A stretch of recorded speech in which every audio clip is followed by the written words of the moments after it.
Ladies and gentlemen, welcome back to the channel, and today I want to do more of an introspective / reflective commentary.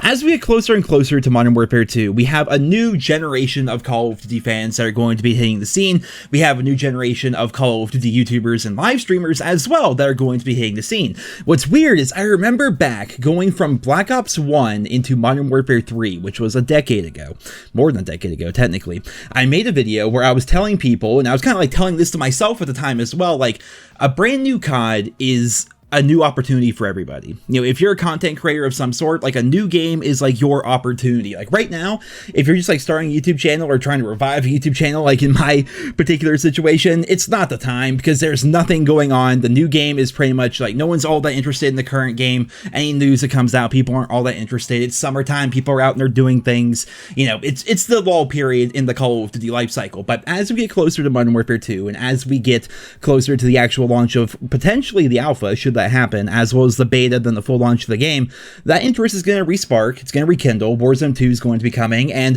it's going to be interesting again. The COD community is actually going to be interested in COD once again, which should be pretty cool. But I've been thinking a lot lately about like the good old days, quote unquote, right? Because, you know, you guys know Modern Warfare 2019 was not my cup of tea. What if Modern Warfare 2 is virtually the same thing? What if I dislike the game in the same way that I disliked Modern Warfare 2019? Well, I disliked that game for a number of reasons. I just think those reasons are still valid to this day. I don't feel as though the game was made for a player like me and for a COD fan like me. Then I start thinking about the idea of like what makes a COD fan and what makes a COD fan like me. Because if we go back in time, COD was never as good as we make it in our heads.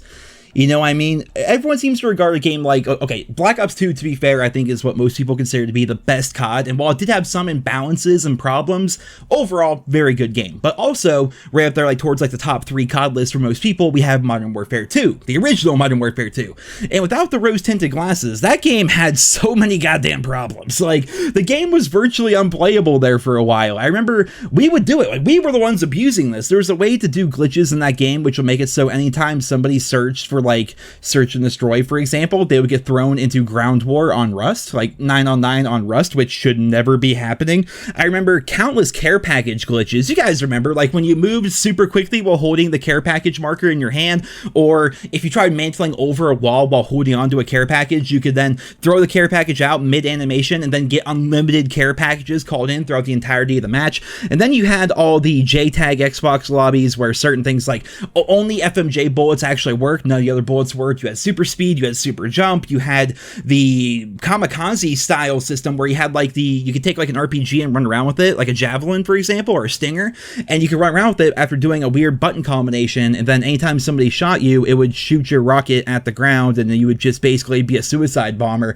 Like, there were so many problems with that game. There's only 2 DLC packs that even came out for it. When it came to weapon balance updates and actual updates, they didn't really happen, because if you think back, like, we still have problems like silencers not working on certain weapons, red dots being misaligned on other weapons. Like, Modern Warfare 2 was a game that by today's standards would be panned by the community. We would be talking, like, someone like me would be making videos every day about all these problems, trying to get them fixed. And to be fair, people did talk about it a bit back in the day, but it was a whole different community, it was a whole different time period back then, right? So Infinity Ward got away with it, or what was left of Infinity Ward, because of course they had that mass exodus with Activision.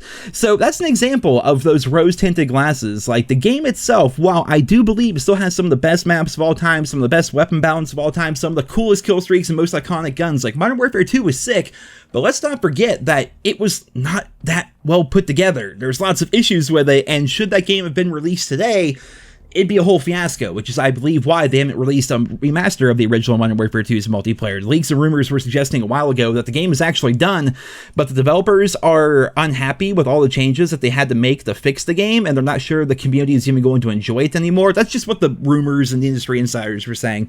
But taking it a bit further, like going back to Call of Duty 4, I love COD 4, I love Modern Warfare Remastered. Modern Warfare Remastered reminded me how much I dislike things like the M16 and Frag Times 3, because those things were ridiculous. It was brought up on the PKA podcast about 1,000 times by Woody, which I love Woody, I love the PKA podcast, but apparently way back when, Blame Truth was selling no Frag Times 3 t-shirts back in Call of Duty 4, back in 2008, because, you know, it was that big of a problem.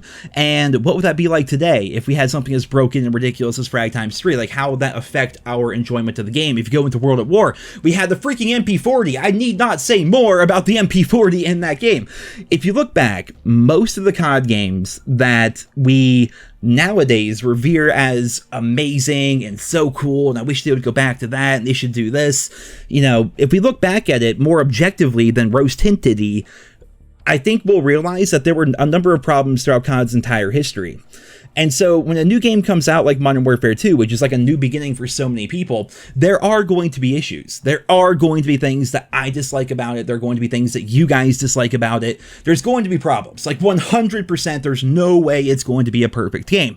The question is, are we going to be able to get past, maybe I'm talking to myself here a little bit, but are we going to be able to get past some of those certain issues and see the other aspects of the game and find fun within those different aspects of the game? That is the big question right now, because if you go into a game with the idea that this game is going to suck, or that this game is not going to be fun, it's going to be just like that game, it's going to be freaking terrible, Infinity Ward and Activision, blah, blah, blah. You know, if you go into it with that mindset, you're already setting yourself up to fail, which is why I always try to say, and I always try to take my own advice, but I tried to go in to every game cautiously optimistic. Like, I'm not going to go in there blindly just praising everything. I'm not going to go in there blindly hating everything. I'm going to go in there and take every bit of information, every bit of news, every update, everything on a case-by-case basis. And so far, I'm excited for Modern Warfare 2 because I have been wanting to enjoy COD again. You know, Vanguard, when it first came out, was fine, but then the honeymoon phase went away, and then so did I. Yeah, at the end of that honeymoon, we got divorced, Vanguard and I. And Black Ops Cold War was a solid game, but the unbalanced snipers and the lack of updates just made the game not that much fun for me, and then Modern Warfare 2019 was the same way. It's been 3 years, guys. It's been 3 years, not since Black Ops 4. And to be fair, every COD game pretty much up until Black Ops 4, I played the entire year through, with a few exceptions like Ghost. But every year I'd put 30 days of playtime into the game, you know, I'd play it all the time, I'd love it. It wasn't until these past 3 years that I have not played a COD game throughout the entire year. And it feels really weird. I feel like I've lost a bit of my identity, a bit of a sense of self, from not having been, you know, playing the game that much and knowing everything about the game. Like, I love making those retrospective and, like, you know, insightful videos, like breaking down bits of COD history. Like a video I made a while ago, like the in-depth history of pro perks in the COD franchise. Like, stuff like that is cool. And I don't even have to research most of it, because it's all right up here in my head. But, you know, stuff that happened in Vanguard, I couldn't tell you. I couldn't name half the guns in the game anymore. You know, new maps have come out. I have no idea. Same thing goes with a game like Black Ops Cold War. I didn't get as into those games as I used to with COD. And so I'm hoping with a new mindset this year and going into it from a different perspective that I can actually find the fun within a game like Modern Warfare 2 and things can actually go well. And I hope that you guys do the same thing. Obviously, if it's a shithole, then we're just going to make fun of it for an entire year because we're doing a video a day. And I hope the game is fun because that makes my job a lot easier. But I hope that we all go into the game cautiously optimistic, and I hope that Infinity Ward is ready to deliver. This is an unprecedented time in Call of Duty history where we are going to have a 2-year game. Well, it's not completely unprecedented if you going back to like recent history. It's an unprecedented time where we're gonna have a 2-year game, and it's all up to Infinity Ward. It's all up to Raven Software. Technically, it's all up to everybody because everybody is working on this game. It is a huge gambling chip, like Drifter said. It's a huge gambling chip for Activision and for the Call of Duty franchise. The question is it going to pay off? I mean, the fact that we haven't got a whole lot of like news and stuff like that about the game kind of says to me they hopefully are just nose to the grindstone right now, trying to make sure that this is going to be like the most complete alpha, the most complete beta, the most complete launch they've ever done, and things just work well and things are well thought out and planned out and just working right. I mean, it's a little thing, right?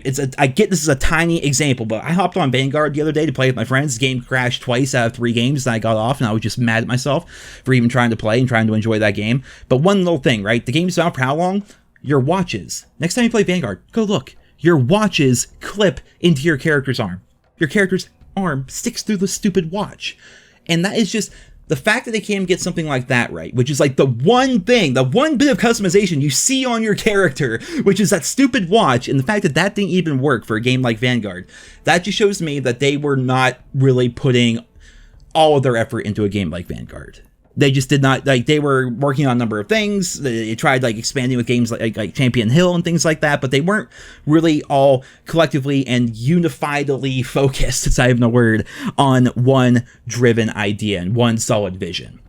Hopefully Infinity Ward and all the developers that are helping with the game are working towards that one perfect, solidified, unified vision. But I guess we'll have to wait and see how things are going to play out once some actual news comes out regarding that game. But guys, that is all for this video here today. Just a bit of rambling, a bit of like introspective, retrospective, other words here. Thoughts have been bouncing around my head all day, and I thought I would just take those thoughts from my brain and put them into a microphone and put them into your guys' ears. So there you go. I'd love to hear what you guys think down there in the comments. Thank you all so much for listening, and I hope you guys all have a wonderful day.